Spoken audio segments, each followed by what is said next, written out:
Sleep is completely at the foundation of every single aspect of our well-being. It's the platform, it's the well, it's where we go to integrate everything in body, in mind, in spirit. Before we dive into this week's episode, let's talk about a brand we both genuinely love, Cytoplan. You've probably heard us mention them before, and that's because their supplements are next level. Yes, Cytoplan has been part of my routine for a while now. They just get it when it comes to health. Their whole approach is rooted in science and totally in tune with nature. Exactly. Their formulas are bioeffective, which basically means the nutrients are in forms your body actually recognizes and uses properly and at the appropriate levels. Cytoplan is used and trusted by health practitioners across the country. Their formulas are developed by nutritional therapists and backed by over 3 decades of clinical insight. You really can feel the quality when you take them. Plus, it's not just about what's in the bottle, it's the mission behind it too. Cytoplan is 100% owned by a charitable foundation, which means everything they do is about helping people live well for longer. It's not about trends or quick fixes, it's about real, lasting health. That is so wonderful to know. And whether it's our energy, perimenopause, menopause itself, sleep, immunity, or just staying on top of your health, they've got you covered. You can also get a free health questionnaire and a consultation by ringing the helpline. So if you're ready to take ownership of your health, check out Cytoplan, powered by nature, proven by science, and rooted in purpose. We'll pop the link and an exclusive 15% discount code in the show notes. Hello there, I'm Dr. Rosy Daniel. Hello, I'm Karen Mellers. You've just tuned in to Alive and Loving It, and we're here to help you bring joy and energy back to your life. It is just a dream come true that our dear friend Evelyn Liddell-Davies is joining us as co-host on 6 of our episodes in season 4 of Alive and Loving It.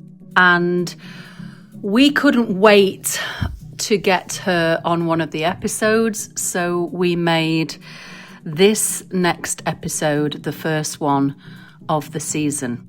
Episode 37 is on sleep with our dear friend Evelyn Liddell-Davies. And Evelyn is an integrative pharmacist who uses her pharmaceutical experience, homeopathic and anthroposophic knowledge when considering individualized healthcare, making integrative medicine more accessible and empowering patient healthcare inspire her healthcare choices. She is also a leader, holistic esthetician, and employs these special skills in pioneering and advancing client well-being. Health is at the core of Evelyn's role within Walida UK, and increasing patient choice and accessibility to integrative healthcare is her purpose. But more than that, she's our dear friend, and she's great fun, and you're going to learn a lot. So snuggle in and listen to her first episode.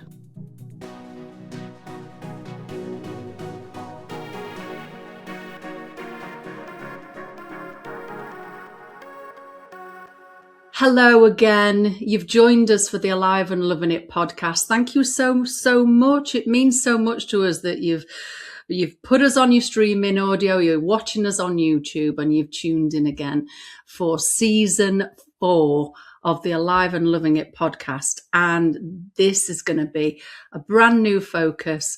We have course corrected, we're going deeper, and of course we have got our co-host extraordinaire with us for at least 6 episodes. The beautiful Evelyn Liddell-Davies. How are you, my love? I'm great, thank you. Thank you for inviting me.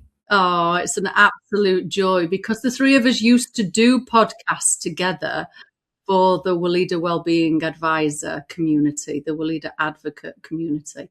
And now it feels like we're all the old gangs back together to be doing this together again. How's it feel, Rosie? Fantastic. Just expect laughter, folks, because Evelyn has the most wonderful laugh and gets us all so highly amused. But I'm feeling particularly thrilled because this is an opportunity for me to share 40 years of integrative medicine doctor experience and all the wisdom I've learned from mainly my clients, because, over the weeks and years, people come with new ideas, new solutions, and it's so great to be able to share this. It feels like we're honing in now, Rosie, on some specific health challenges. So we're getting really real and really detailed in how people can help themselves. And so today, for the first one, we're going to talk about sleep. Have you got enough? Do you get too much? I know we've got different opinions here, but let's start then with, why is it so important, sleep? Why have we decided to pick this topic first? Well, sleep is completely at the foundation of every single aspect of our well-being. It's the platform, it's the well, it's where we go to integrate everything in body, in mind, in spirit. And this wonderful process of homeostasis goes on in deeper and deeper levels as we go through the non-REM cycles down into the REM, which is rapid eye movement. And during that time, we're processing emotions, we're restoring our balance, we're bringing our immune system back up, and all of those incredible caretaking systems of our body are coming in. But we're also opening our consciousness to what's going on. We're organizing our own thoughts and feelings and emotions, but we're also opening to our higher consciousness and the collective consciousness. So it's an extraordinary place. And if we can't get there, it's so depleting. More to it than I considered, I think. That's what I'm going to get from this episode. Evelyn, what does sleep mean to you, my love? Well, we repair and we rejuvenate when we sleep. And ultimately, if we're not sleeping or having quality rest, then we're not repairing and we're not rejuvenating. So as Rosie said, it's fundamental for health. And if that balance of the sleep-waking rhythm is lost, then it plays havoc on so many levels. It's difficult to nail it down to one, actually. It just brings us totally out of kilter everywhere. I think there might be some normalization of broken sleep going on at the moment. I hear many people almost wearing it like a badge, whether they've slept or they haven't slept. So I think there's an awareness going on of why it's so important. But what's the biology of sleep then, Rosie? Well, you're going down through these levels, and of course for a lot of people it's that initial dropping off that's the problem, and actually feeling sufficiently safe physiologically, emotionally, or of course the other biggie is this overstimulation and the fact that people, whether it's external stress, self-stress, or being triggered by media, by scary news, by all of the, just overstimulation, that people are going to bed wired and then being unable to go through that gateway, if you like, to drop into sleep. But also anxiety will break sleep through the night. One of the things I learnt is that sleep doesn't necessarily relieve anxiety. This is proved by the fact you can be secreting the anxiety hormones. It can be measured in the urine that people can go to bed anxious and they can wake up anxious because they haven't really relieved the anxiety through sleep. And if we are anxious during sleep, and if we are also, there's a phenomenon called night processors. There are some of us whose brain activity goes up during the night because we lose the distraction of what's going on around us, or we're not kind of mopped up by the roles and the functions, and we get into the bed and the brain starts actually trying to process and make sense. And so the anxiety can just kind of break us out of sleep. And that can be associated with depression too. Early morning wakening is one of the classic symptoms of clinical depression. So I know I'm saying about 6 different things at once here, but in the biology, one of the things at the physical level is that we have a thing called the glymphatic system, which is a brain clearing and cleansing mechanism. And apparently overnight, and when we nap, by the way, we mustn't forget napping, that the brain, it's as if the congestion of the brain just relaxes a bit, and the cerebrospinal fluid, which bathes the brain, can take away toxins and early amyloid deposits and things that can build up in the brain and compromise brain activity. So there's definitely that physical maintenance going on, but a lot of sense making of emotions. Somebody said to me, it's a bit like putting on the light in the basement and doing the filing, you know, when you're trying to process all of that. And dreaming, of course, comes in as well, very much associated with the deeper REM sleep. And that can be inhibited if we find ourselves needing to take heavy sleep medication. I'm not judging, that is sometimes necessary, but it does inhibit us going down through these different phases of sleep and getting to that truly refreshed place. So what I can hear you bringing in, Rosy, which of course doesn't surprise me at all, is the connection between mind, body, emotions. You know, it's that mind-body connection again, which you've spent 40 years experiencing, and you've got clients in that. And so, Evelyn, you know, is there so it's a sign of something deeper going on when we are not physically asleep. But what's your perspective from that mind-body connection and maybe mind-body-spirit connection?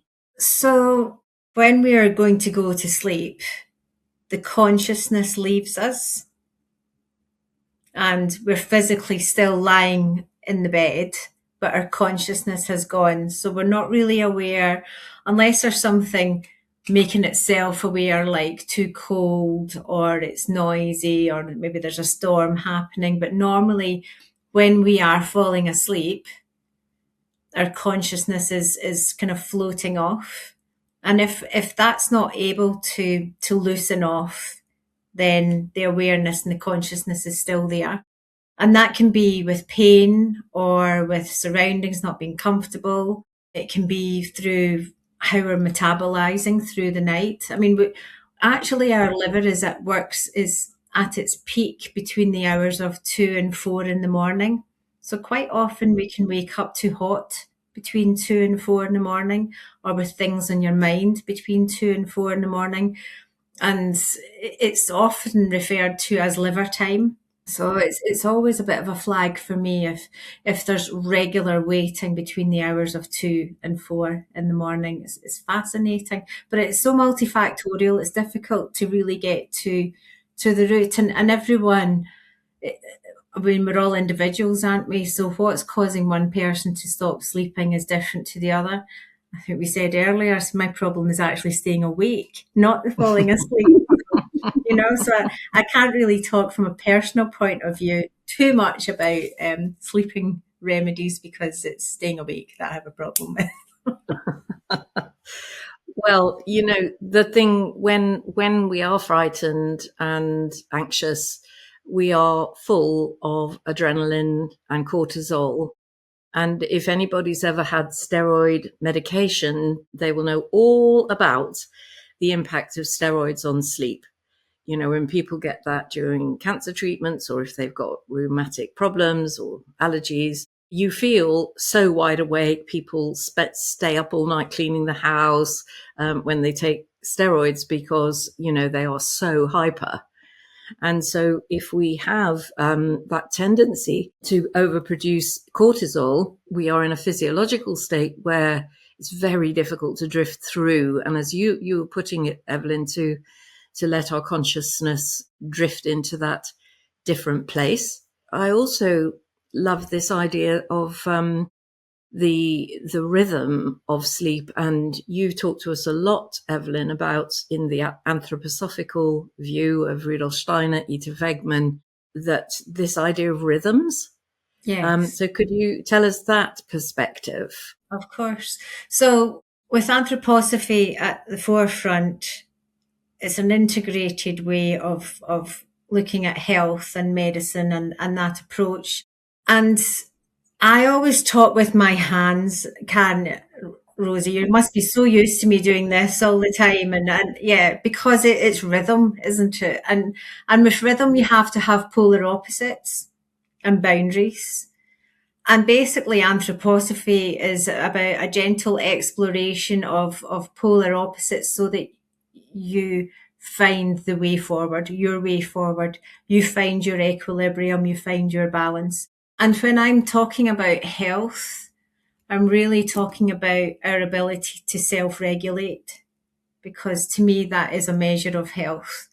Say you've had a cold, a virus, and breathing out and breathing in, our regulation of our breath is difficult, then that self-regulation is depleted. We're having to think about it. So that's less wellness and sloping into illness. So I actually think that how we self-regulate is a measure of our wellness, our health.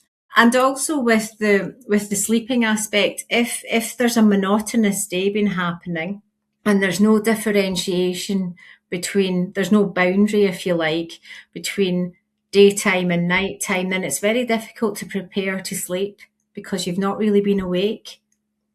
So there's a different way of looking at it. You could become more awake by using something enlivening or trying to exercise or get some fresh air, and then that's you perhaps more ready for sleep at night time as well. Definitely agree with that. I once heard it put from an Ayurvedic point of view, which I think has quite a bit of similarity with anthroposophy, because you talked about 3 types: rhythmic, metabolic, and nerve sense. Have I got that right? Yes, you have. Very good. Okay. But in Ayurveda, they're talking about kapha, pitta, and vata. And one thing I was told is that our natural cycle through the day, in the evening from roughly 6 till 10 p.m., we're in a kapha, earthy, settling, feeding type of state. But that if and we're naturally sleepy during that time of the day, but then if we go over between 10 and 2, they say we enter a fire cycle, which is pitta. So we fire up again. So I don't know if you two ever noticed that if you carry on working or you carry on talking on the telephone or whatever, that you can power up again as you go later on into the night. Do you ever find that? I actually think that some people are more sensitive to that than others. Some get more stimulated and more unnerved by I don't know, screens.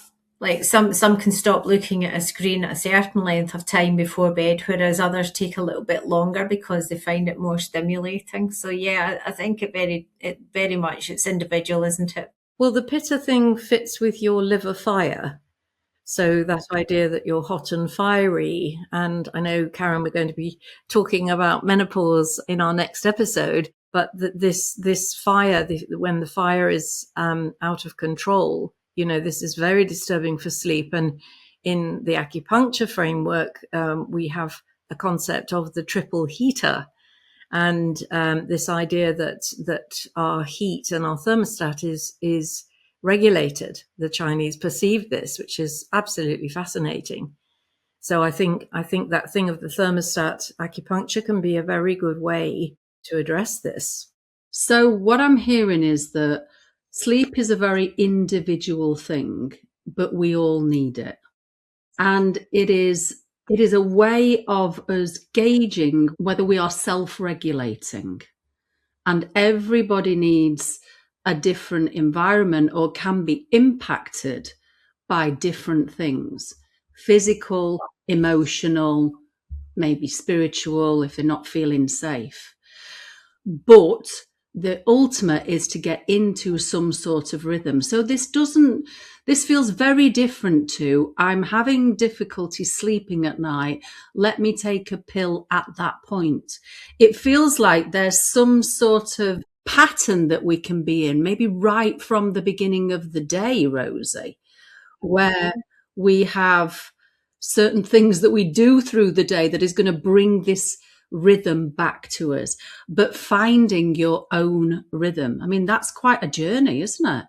Definitely, but I think it's a very important seed for us to plant at the beginning of this whole season when we're talking about the holistic and the integrative approach to health, because that tuning in and finding our rhythms and coming to understand ourselves and our nature, whether it be through the Anthroposophical framework or the homeopathic framework, but learning to, I think you've heard me say many times, this affliction of the more, what I call the more bud.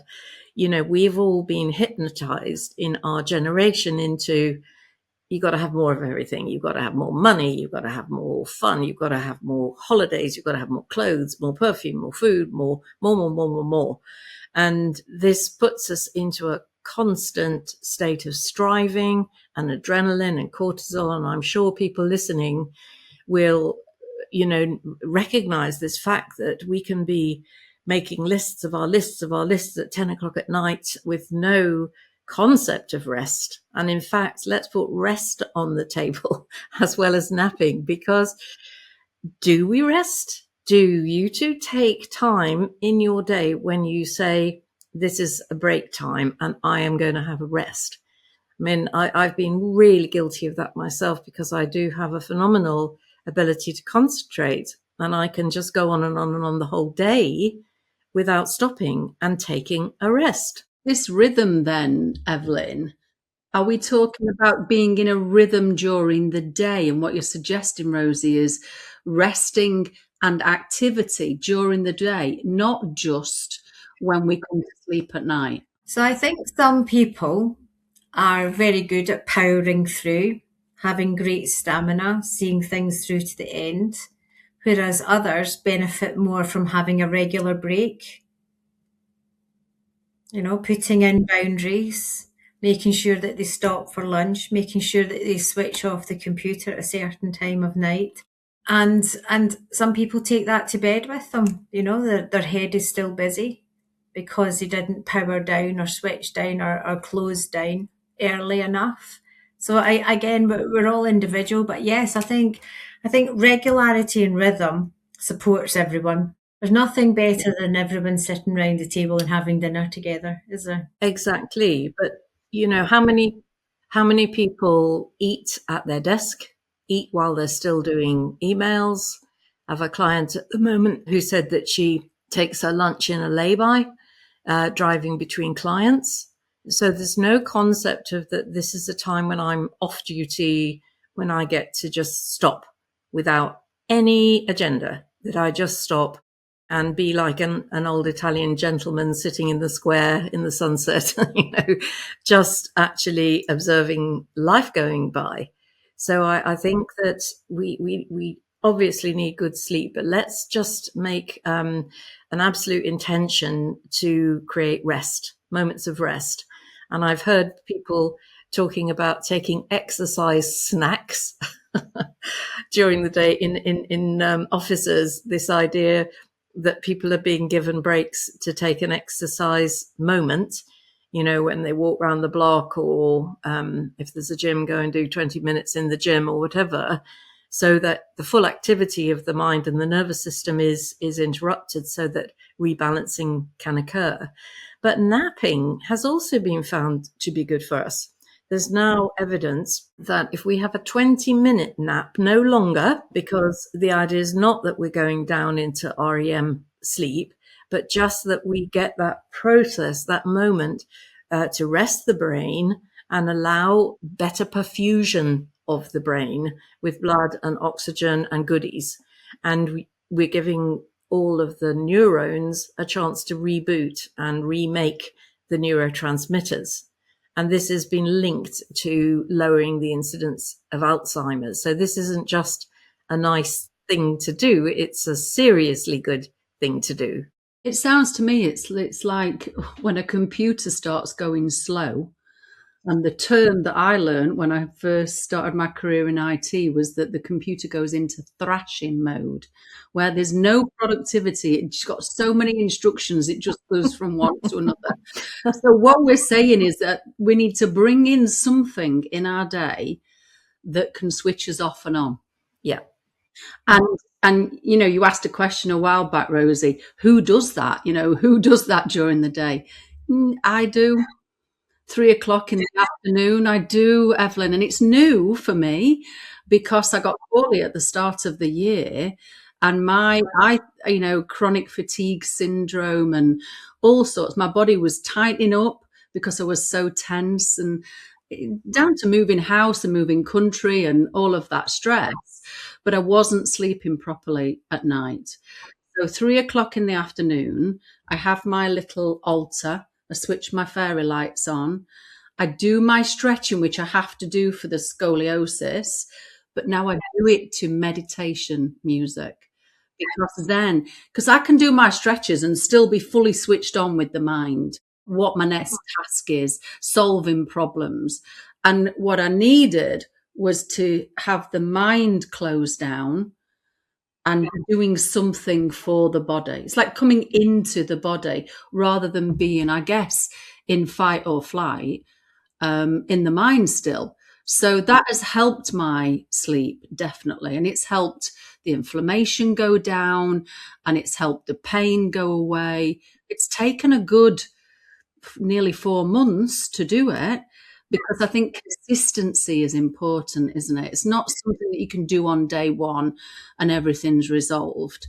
Consistency seems to be the key. And, it's not just the nervous system, it's the hormonal endocrine system that rebalances overnight. So sometimes problems with infertility or periods being out of whack can also be sleep disruption, but so can insulin resistance and overweight be part of sleep disturbance, and vice versa. Because and one of the things people can do is to get a stress test done, an adrenal stress test, to look at the daily secretion of cortisol and DHEA, the two big steroid hormones. And what's supposed to happen is that these reboot during the night, so that we come in the morning with high levels, they drop down through the day, and then as we're ready to go into sleep, they're low. But when people are very anxious and over revved, they can have a high, that whole hypothalamic pituitary adrenal axis can be out of whack. But and persistent high cortisol interferes with insulin and makes it impossible for people to lose weight.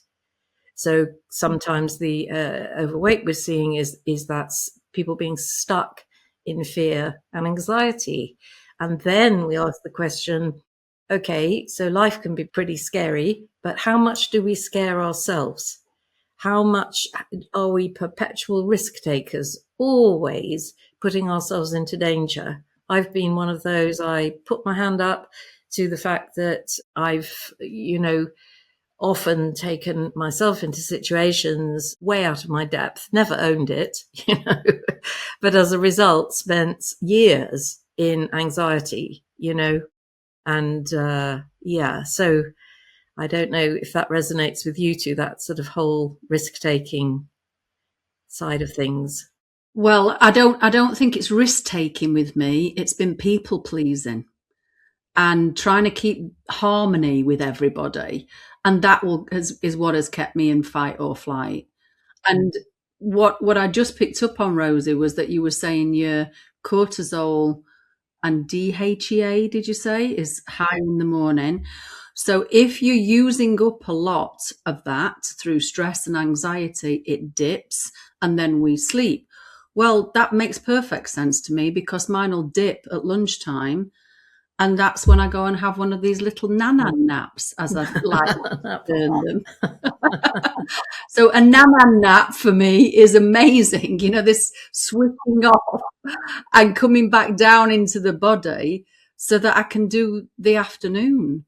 And I didn't realize what it was doing for my body, but I know it's felt important, definitely. Yeah. And I think if we can go through that gateway into sleep, and that means defocusing the mind, you know, it's a funny thing, isn't it, that you're awake fully there one moment, and then the next you're off and away, and you don't kind of quite see that coming, you know. It's but when you are stuck in that wakeful state, oh my God, is that elusive, that gateway through.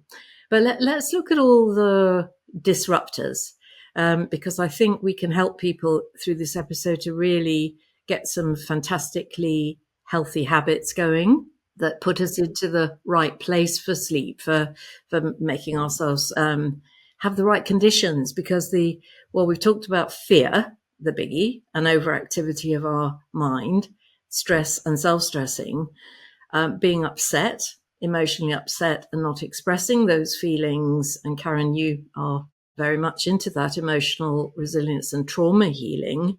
But look at the way we are with news and media and people watching scary films, murder dramas, the 10 o'clock news. Whose idea was it to put the news on at 10 o'clock at night?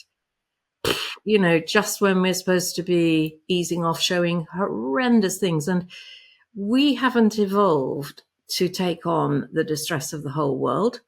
In times of yore, before radio and TV, I mean, the TV was only invented in the 60s. You know, it hasn't been around that long. And in those times, you might know about something that had happened in your village or your town.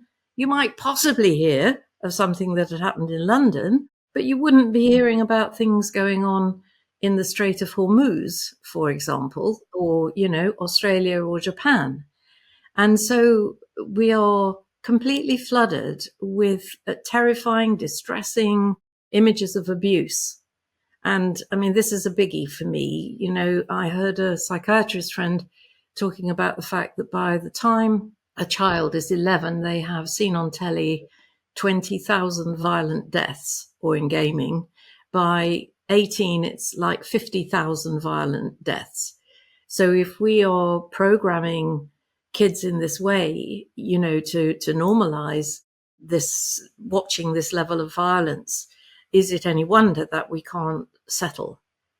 You know, so that, but we've talked about disconnection from natural rhythms is really important. These circadian rhythms. So we naturally through the day, we build up melatonin from the pineal gland, the hormone, the sleep hormone, which is what naturally makes us feel sleepy. But if we have lots of blue light and screen time, that melatonin secretion gets disrupted as well. Then there are things like snoring. Anybody got a partner who snores? Apparently I snore. I don't believe it for an instant, but you know, overheating in bed. The other one, a lot of people say it's frequent weeing that wakes them at night. And that can be greatly helped through acupuncture to strengthen the kidney energy. And yeah, all these disrupted routines, noises, light. So there are so many lovely things we can do to create the right feeling for sleep.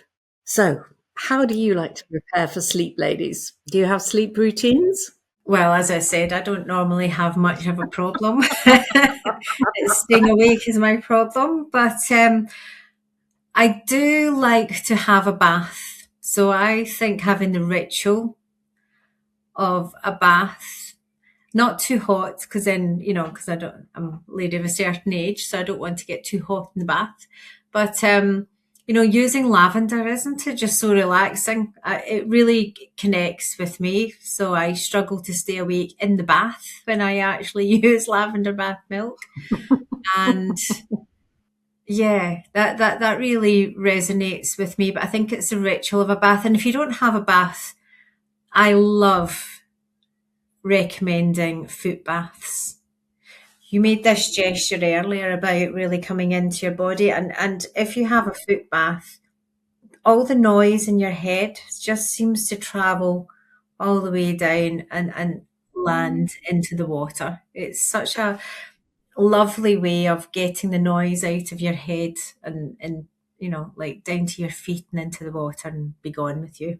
So yeah, Fantastic. And you'd use lavender in the foot bath, lavender bath milk, or I usually use lavender, yes, because I find that that really presses my button to help me sleep. Some people like to use something with like maybe, well, if there's something with roses in it, then that's a glorious gesture for the heart. If you have like moderate pain, then something with arnica in it, you know, and rosemary and lavender having opposite gestures of essential oils can sometimes help someone to find their balance. So yes. That's definitely my go-to, is the arnica in my bath. Yes, it's lovely, And isn't it? arnica bath milk, yeah. And I didn't realise, but yeah, because it's got, did you say it's got rosemary in and lavender? Yeah. So it's like the polar opposites for me that you were talking about. Plus, I'm getting the double whammy for the muscle relaxant, Yeah. because if I'm stressed, my muscles are tense. Mm-hmm. In fact, it's the thing that causes the tension in my muscles. So that's always my go-to in the bath, the arnica one. Wonderful. I mean, I've just learned the term to create a digital sunset. So the idea of having a time past which you're coming off your media, not looking at your phone, not looking at your emails, and the idea that you keep TV watching out of the bed, and so that you return the bed to becoming the sanctuary, the place of relaxation, of intimacy, of just let go, so that you're not on the blue screen until late o'clock, and then trying to switch off when your brain is literally stimulated by the blue light. And I think that bath ritual, you know, if people say, what, you know, I can't stop doing my emails by 8 o'clock at night, well, then you need a mentor. And you need to look at your lifestyle and your work and your addiction to this loop. And this is another thing I've heard about doom scrolling and being obsessed with looking at all your feeds, your media feeds, that it can create an anxiety loop whereby you even feel you've got to keep looking at the news feeds to stay in touch and to know what's going on. I had a lady recently, while the Gaza crisis was at its peak, who came from that part of the world, and she could not get herself off. There was a TV channel, a Middle Eastern TV channel, and she just was completely sucked into watching it hour by hour by hour as the various horrors unfolded. So I think this question of, we're talking about rhythms and patterns, that if we can maybe bring our news awareness perhaps into the morning, you know, to maybe just look at our news feeds in the morning, and then perhaps to change evening time into a beautiful, soft space for quiet, for reflection, for journaling, for reading, maybe for music, not banging techno, but something that can soothe and uplift you. And I'm a big fan of the Tibetan 5 blessings exercise. The Buddhists have taught that if we practice either writing or sharing the 5 blessings of our day with a loved one, that this has as powerful effect as an antidepressant medication. Yeah, that the feel good that it creates from getting us to focus on the beauty, the gratitude, the awe, the wonder, the exquisite things that have happened in your day. And it doesn't have to be massive things. It could be a smile, or it could be a flower or a bird you heard singing. But it's in the holistic approach, we say what that on which we focus expands. So when you give something your attention, that starts to fill your consciousness. So instead of focusing on all the negative things that are out there, because there's as much beauty and positive and love out there as well, we switch our focus. Evelyn, when we're in that moment of, like Rosie was saying, that lady was almost addicted to the negativity or the spiraling. What can we look to from the plant world? I mean, you've mentioned lavender, but what other plants? I mean, they're there for us to use, aren't they? That can come in and interrupt that cycle, so they can support our system. So I guess it depends how you want to, how well you respond to different techniques, isn't it? You can use a therapeutic practice. So having a bath could be described as a therapeutic practice. Having a foot bath, I absolutely love them, and you know, just try it. Just maybe write down, journal down how you're feeling before you have a foot bath. And then after you've sat there with your feet in a bowl of water with a glorious bath milk, like lavender, like rose, like thyme. Thyme's very good for opening up your bronchioles, your airways. And because the air is moist as well, if you're having a little bit of a struggle breathing, then thyme and pine and rosemary and all these sorts of ones. But just be careful with the rosemary, because some people are very sensitive to it. So that's maybe a morning exercise to do.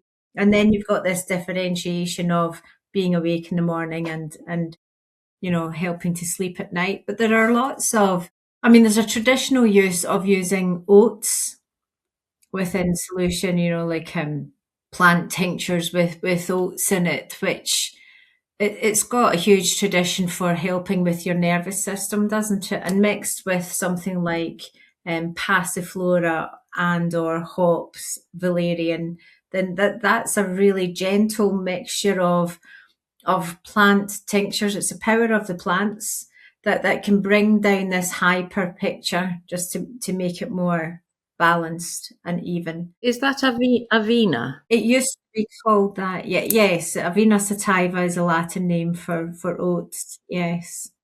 I would use the Weleda relaxing oral drops for that. Yes, that's because you know, there are some. I've got routines that I can bring in if I'm feeling up to it. You know, if I've got the willpower to come out of this addictive fight or flight state. But where I would reach for support from the plant world is to bring in an interrupter, something that can support my system to just make that switch.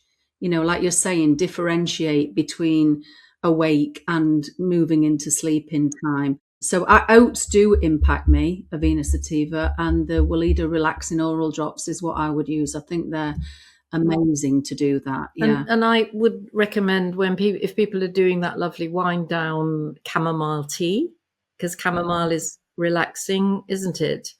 And I know that herbalists recommend valerian. Does that come into your practice at all, Evelyn, the herb valerian? Yes, I think valerian, passiflora, hops, and the oats. It's a classic mix traditionally used to help with sleeping and also with a kind of hyper picture during the day as well.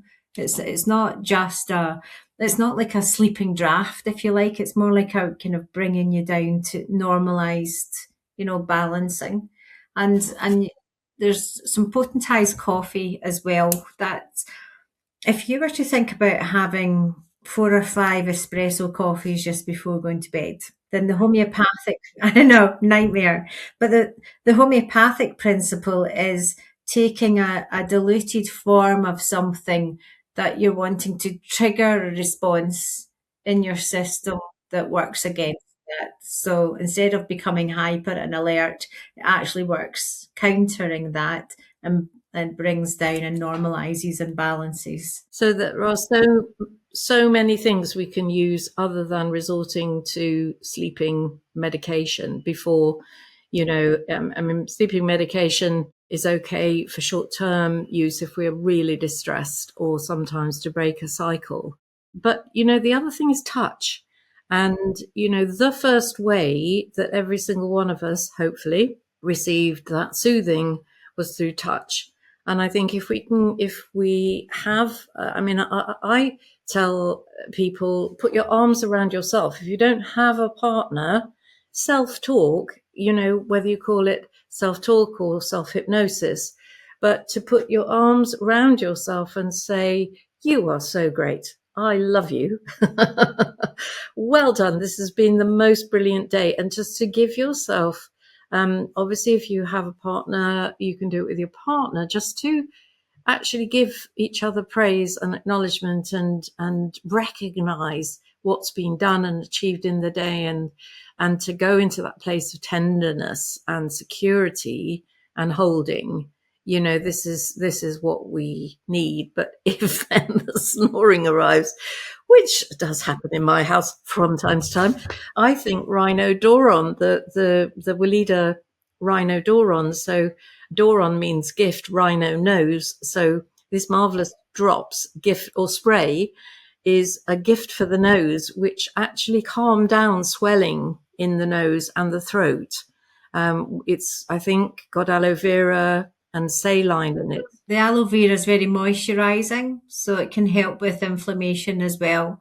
And the isotonic solution, it means there's no rebound if you're using it. So actually, it's one of those products you can use often. And there's, I used to hear about people using it in the pharmacy, intermittent in between their steroid nasal sprays, and getting more benefit from the rhinodoron actually than. So to explain that, the rebound is if you use a medical version of that, a decongestant spray, you may get half an hour relief, but then a rebound where your nose is more swollen. Yeah. But the aloe vera, the rhinodoron spray, try that if you have a partner who is always tending to snore, and get them to drink less alcohol. Or drink more yourself. Oh, what a lot of ground we've covered. That is just amazing. I know. It's a more complex subject than I thought starting the episode. And the last thing I want to ask, if I can, Rosie, is about intimacy, and you were talking about touch. So do you think that sex and having an orgasm will help you sleep? What happens there? What's the physiology of that? Definitely. Unless the sex is conflicted or stressful or unhappy.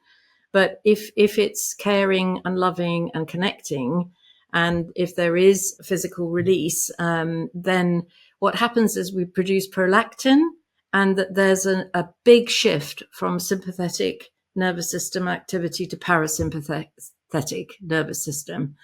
And so it is definitely associated with easier falling to sleep. So yes, absolutely. Touch, intimacy, massage, moving from your foot from your foot bath into a bit of reflexology as well to rebalance pituitary and adrenal, all these beautiful things. Yes, absolutely.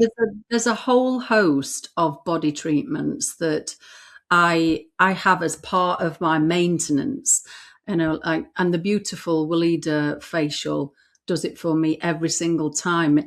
There is a massage that starts at the top of the forehead. By the time you get to halfway down my forehead, I have switched on and come back on. You're needing running a door on, aren't you? I do, because I'll be snoring away. And I know the therapists look for that they can see the person's nervous system drop into that place of reset. We haven't mentioned sleep tracks and audio tracks. So there are many available now through either podcasts or recordings that people have made, where they play either soft, lovely, gentle music, or music with particular frequencies which start to in-tune your brain to go into this first phases of the non-REM sleep. So that's another for people who are auditory. Using these sound tapes, sleep tapes, is another great way. Well, Evelyn, we will have to bottle what you've got, lovers. You have no trouble sleeping. I think your homework is to describe what that is so that we can bottle it and sell it. I also have a new cat, and I think the resonance of his purring really helps as well. Oh. Yeah. Wonderful. Yeah, of course. Might just be on that frequency. Yeah. So I think in this first episode together, we have created a really good baseline of introducing people to a rhythm, to this balance that we're looking for, which brings about health. Which, what I've heard you say, Evelyn, thank you for bringing this in for us, is this polar opposites. You've got to have polar opposites. And every so often we might hit this sweet spot in the middle, which is balance. And there are things that we can use from nature. There's education that Rose is bringing in about what is happening in your body. The more you're aware about that, the more you're going to focus on it. You know, this is the magic that we had when we did a podcast together before, was that you bring things into our consciousness, Evelyn, and then Rosie explains it in physiological terms so that we can understand it. And I think what we've reached here now is this baseline that the other episodes will touch on again. And we've got menopause, we've got digestion. We haven't, you know, you've mentioned this liver time between 2 and 4.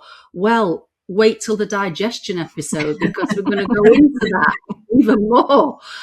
I could not be more grateful. That will be in my gratitude practice tonight, my dear friends, is spending time with you two, hearing the wisdom and joining the dots for everybody. Thank you for the work that goes in and the years of studying that you brought in to get to this point. And it feels like a wonderful thing to be sharing this with as many people as we can. Brilliant. Feels like being back home, being with both of you. It's lovely. And always learning. I always learn from you. Yeah. Always learning, always learning. Wonderful.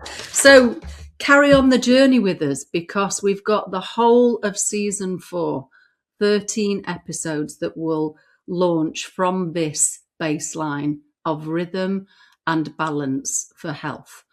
See you again next week. Bye, lovelies. Thank you so much for joining us on this episode of Alive and Loving It. We really hope that today's conversation has sparked your passion and showed you ways to open up into the vibrant life that's possible for you. Absolutely, Rosie. I mean, we do have to remember that transformation begins with love, and that is self-love, love for others, and love for our beautiful planet.